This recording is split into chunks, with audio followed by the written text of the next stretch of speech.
back from the break. And of course, just a few minutes to the top of the hour. Of course, coming into the last minutes of the show.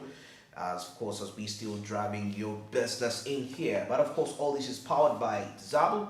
We just made your trading experience much more easy and friendly. Start to 92 hash is the magic code. And of course, you'll be available with options. You can buy government bonds and securities that's unaltered. With just as little as 15,000, you get in shillings. But definitely, you can invest more than that. But the minimum is 15,000. The markets open at 8:15 a.m. and they close at exactly 3:15 p.m. East African time. That is Monday to Friday. And also, of course, apart from the weekends when they don't operate, and also on the public holidays, the markets are not in operation. No more excuse as to why you shouldn't own company bonds.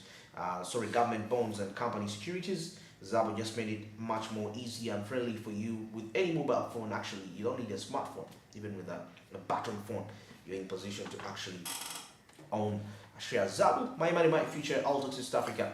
Do something new. Well, now getting back to what's happening around, what are those current affairs, current trends that are happening in the world of business. Joram, this week has been very amazing.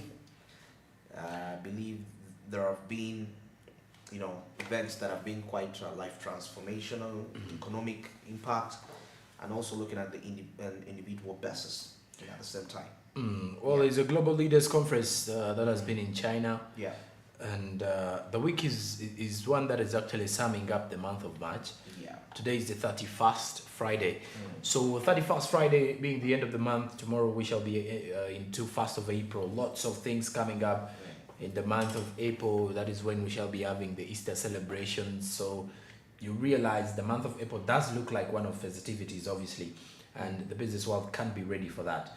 Now, at this particular time, as we look back at the week, the S&P Weekly Topic Roundup, on Wednesday, amongst the key highlights was the high net worth individuals, or what you would call the HNWIs of the continent. And it was actually revealed that Tanzania, I think we had a report running on Wednesday in Karibu, East Africa, which was relating to Tanzania having the only billion-dollar investor or the only billion-dollar individual. $1 billion. We do have lots of billionaires in East Africa, but those are actually rated millionaires if you are to at least, turn the money to, if you're to use the money in dollars. Most of them are Kenyan billionaires in Kenyan shillings, Tanzanian billionaires in Tanzanian shillings, and Ugandan billionaires in Ugandan shillings. But according to the latest report that we are definitely going to be looking at, the Africa Wealth Report of 2023, the African continent currently holds investable wealth, which is worth $2.4 trillion. That is according to the recently published 2023 Africa Wealth Report by Henley and Partners in collaboration with the New World Wealth. The population of millionaires is as well expected to increase by at least 42% over the next decade. The report is actually indicating that at least by now, big five wealth markets, namely South Africa, Egypt, Nigeria, Kenya, and Morocco, together make up 50% of the continent's high net worth individuals, and over 90% of its billionaires come from these five countries: South Africa, Egypt, Nigeria, Morocco, and Kenya. Of course, when you look at that particular one, it is highly expected that also Kenya might lose its position according to the way it is. It's actually, some will actually expect that Kenya would have lost its position, though the individuals are making money. And by the look of things, as of now, the continent is home to at least 138,000 high net worth individuals with a wealth of $1 million or more, along with 328 centimillionaires, which are valued at $100 million or more, and 23 US$ billionaires. So you can easily see that we have 23 US$ billionaires in the continent. 23. Okay. And in East Africa, we've only got one. So by the look of things there, when you look at that, if we have all these people, 23 billionaires, most of them coming in from the southern part of Africa. There is one coming in from North Africa. There are others coming in from North Africa, rather from countries Egypt, Morocco, Nigeria. Now, furthermore, as we look at Africa's Wealth Report of 2023, Egypt has the highest number of billionaires on the continent. Those are billionaires in dollars. While Mauritius has by far the highest wealth per capita, average wealth per person at 37,500 US dollars, followed by South Africa at 10,880 and Namibia at $10,050. Surprisingly, the report indicates that Africa's wealth market is growing steadily and it's offering opportunities for investors, entrepreneurs, and businesses looking to expand their operations in the region. And you know, the funny twist about the entire thing is that Mauritius and Namibia aren't rated so highly by us, the media.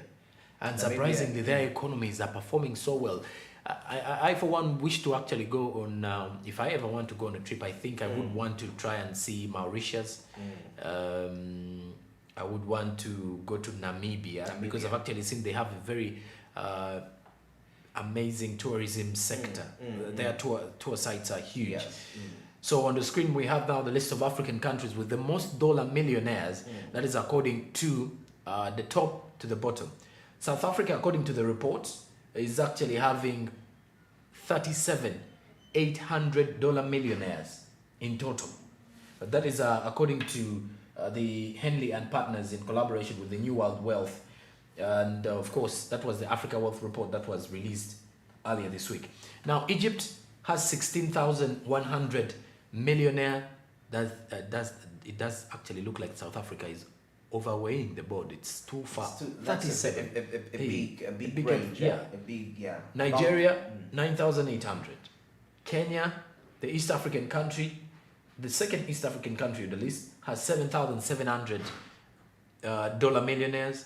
Morocco has got $5,800 millionaires. Mauritius, $4,900 millionaires. Then Algeria has got $2,800 millionaires. Ethiopia, $2,700 millionaires. Ghana, which is actually struggling economically, having $2,600 millionaires. Tanzania, in number 10, having 2,400 millionaires. So on the East African continent, we have two countries in the top 10. And out of those two countries now, we do have a gentleman who is also a billionaire coming in from Tanzania. You know, that's something very challenging, and you know, and very, it gives us hope, you know, to know that it's possible to, you know, to make it regardless of where you're located in. I know. But you know, sometimes I want to look into these other factors of, you know, this revenue flows. If you had to really investigate further how these personnel is really earn from, and you'll be shocked that actually most of the earnings of their business, yes, they do have this perspective of the corporate style, but I've come to realize in Africa, if you want to, unlike in the Western world, whereby the corporate world actually can make you who you are, in Africa it's more of when you have something that any person can actually use, you relate to a common person, and actually some of these people even have ventures into the informal sector, you know, that generate for them millions and millions of money. Because if you're to really look into that perspective, because in America, what it must America, Europe, what determines brands and people to make lots of this money?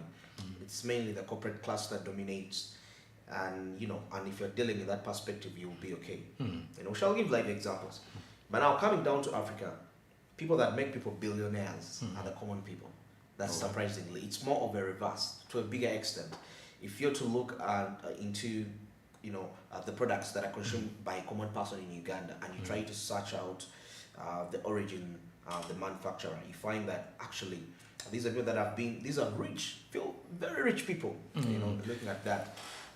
For those who actually want to know how many in Uganda currently, how many dollar millionaires we have in Uganda, well, the reason is here. Why Uganda is not even among the top 10 is because of the fact that we have currently 1,563 dollar millionaires, according to figures as well, and at least 37 billion US dollars is held in private wealth. That is by 1,563 dollar millionaires. So it is under people in the private sector who actually, you know, known as, or who are holding this wealth. So it is in the private. It is in the private wealth, if I'm to say. So that's where you get people like the Patrick Bitature. We do have people like Sudil Ruparelia. You will have individuals like Hamis Chigundu coming in there. Then you'll have individuals like Mr. Mbire. Yeah. So these are the families and of course individuals with money. Of course, when you have money, you have power. You have money, you have power. There are lots of families. Even the Mukwano family. The Mukwano family. We can't eliminate. Yeah. So there are lots of that. So it is always about family because family is like the essentiality of making of bringing of generating wealth. So you have to first establish a stronger family. I want to believe so because that is where the wealth has to pass through. Because if you look at wealth creation in the world, they actually tell you the fastest way to become wealthy is through generational wealth. That is it. I mean, you establish something for generations over generations. That's why we have lots of, for example, people who actually run the Kakira, the Meta, Madivan. These are families. Now we have the Ruparelia, which is the modern day Indian family. Yeah. So when you look back at Madivan and Meta, those are families that are going back. Then we also had the I want to remember, how am I forgetting the name? Murana. Yes. The late Murana. So those are families. You look back and say, yes, this is an establishment. And I've also heard of details coming in from the family of, Wavamundo. There is also one the Anthony General, Chiriowa Chiwanuka. Those are families that you look back and I know these are stronger families as well. So it is all about the family, but you didn't mention about businesses. Yeah, what the kind of particular investments and when you look at the investments that most of them are into, go wide. They're actually wide investments. They, not only is it industries, but they make sure they invest in schools. Yes. They're investing in lots of things, and you cannot do this alone. So it definitely needs a family. So they do a lot of those. They make sure that they provide solutions to every issue. So for example, you go to the Madivan Meta, the industry doesn't only produce, those industries don't only produce sugar. They end up producing other products, sweets, name them. So they always make sure they put themselves in different. We also have Mukesh Shuklas. Those are some of the people you look at and know that these are families that have, that are established. Now, when you look at Mohammed Dewji, who is the Tanzanian millionaire, who is Mohammed, nicknamed as Mo, he was also a member of parliament. Okay. If you look back, politics. He was once a politician. He's actually dealing in import and export. He's also investing in sports because he has 49% of Simba. He owns 49%. 49% of that club as an individual. Okay. So you look at that. Surprisingly, he wasn't into a lot of security. There were also details that he was once like bodyguards. There was also a time he was actually kidnapped, or you would actually say abducted. Yes. And then after a while he was released. After paying some money. Well, details don't show if he paid a ransom, but the family had actually put a $1 million for anyone who would know 1 million Tanzanian shilling. That is approximately $440,000 US, half a million. Okay. Half a million. Okay. Yes. Close to half a million. Half a million US dollar. That is 1 billion Tanzanian shillings. 1 billion that they had actually put in place. Okay. Yes. No, it was 100 million rather Tanzanian shillings. That's approximately half a million US dollars for anyone who would have found him as a reward for the information. Okay. But he apparently called his family when he was released. Okay. So you get to see that there was no ransom actually. He said after an interview he paid. That he believes that the kidnappers just gave up because Tanzanians were reacting. Okay. They treated him as a national treasure at the time. Okay. So he's a man who has invested in lots of things. So this kind of conversation that we live in is if we ever want to have our Ugandans in there, you realize the power of the private sector. And the issue to do with individuals. If individuals can step up and run these businesses, then it's a no-brainer that we can't fail to have someone in there.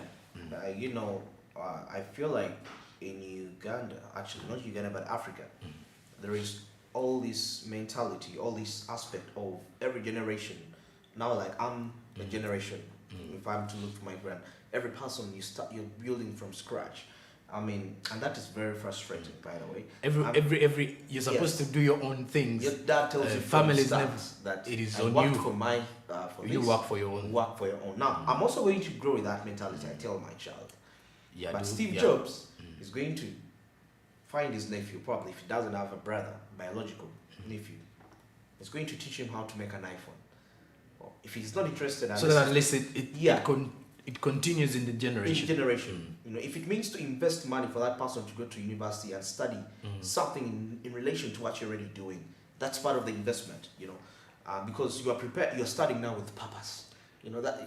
You know, all I think the only challenge we have is in Africa we're a bit selfish, I should say. Yes, we are. We are selfish. We are selfish. Parents become really selfish about their families. Yes, And you know, you find married people who have been together for 5 years having businesses that their partners don't know nothing about. So you understand, are we in a competition or we are working together? You know, it is actually shocking. You've actually mentioned the fact that in Africa here people do that.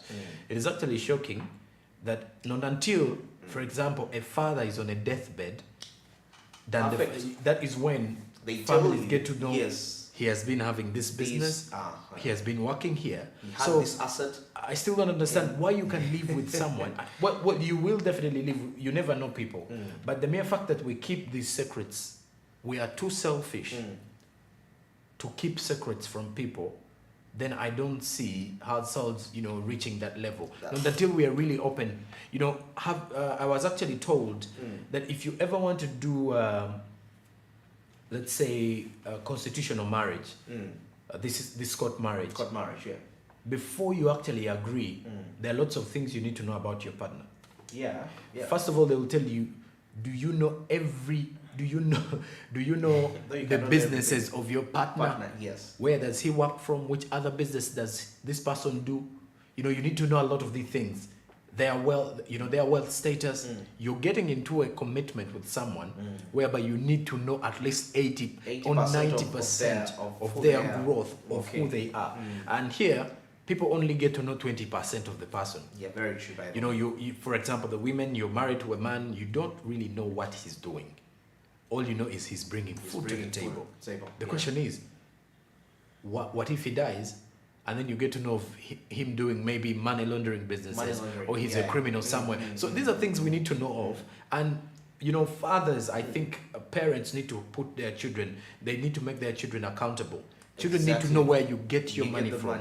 They need to grow up knowing that, well, family should be the driver of everything. And I think that will be the same thing. Because this is one of the reasons as to why Indian companies never collapse. Never. Yeah, because right from the start, it is a family situation. It's a family affair. I mean, it's it's a family affair where you need to know. Regardless of whether we are saying it's not good to have family put into business and everything, but at the end of the day, you realize it's going to be the only way to keep and grow this generation. Actually, the reason why it's that way, it's because there is no way you're going to tell me that you've been running your business and me, the child, you've been leaving me home to sleep, watch movies. Then at 18 years, it's when you tell me, you know what, Andrew, come, let's go watch. I'm employing you. What am I going to think? Because I'm used bringing money. But if you teach me from childhood that you have to I'm work, part of this. Yeah, I'm part of this. We are in this together. Trust me, there is no way I'm not going to have a heart for this. Yes. Because I'll know the repercussions if it fails. But yes, I know nothing and green. You know that I personally I disagree with that concept. A business can only fail when you involve a family member, if that family member has not been trained. If he doesn't know what he's getting into, he's being used to this simple life that brings bread home, but the child doesn't know where does that get the bread from. So imagine, okay, maybe 5 years may be too early, but at least when the kid starts school in primary, let him have a hint, or let him go with you at work. And you know, being a child, you are inquisitive. I mean, you want to see everything. If I take you to my workplace, you're going to get interested. That what are you doing? Then I'll tell you this happened. Before you know it, you get to start, can I help you? You know, when you're a child, you want to try out everything. And before you know it, I tell you, by the way. So there is no way you're going to grow up with the mindset of thinking that this company will collapse. All right. Yeah. All right. And of course, we've come to the end of SOB. This morning is the 31st of March. And definitely quite lots of interesting discussions been coming in there. And of course, a great appreciation from where we started from, all the way from the newsbreaker at 6:30 till right now as we are winding up. And of course, it's a 31st of March, and definitely I shall be returning back. That is on Monday. That will be, I think, Third, that will be it third. will be third. Yes, it will be 3rd of March. But of course, don't forget channel 394 on GOTV, channel 372 on DSTV, as you will be able to catch us at whatever part of the region of East Africa that you will be at. And at Smart24 TV Twitter, Smart24 TV official Facebook, and Smart24 TV Live, that's on YouTube, as you'll be able to get us at whatever part of the globe you will be at, as we bring for you the latest in business, both international and local. Great thanks for the entire that's the production team to ensure that this content is available for you to view it efficiently and the way you really see it. Now, till next month, a very good morning.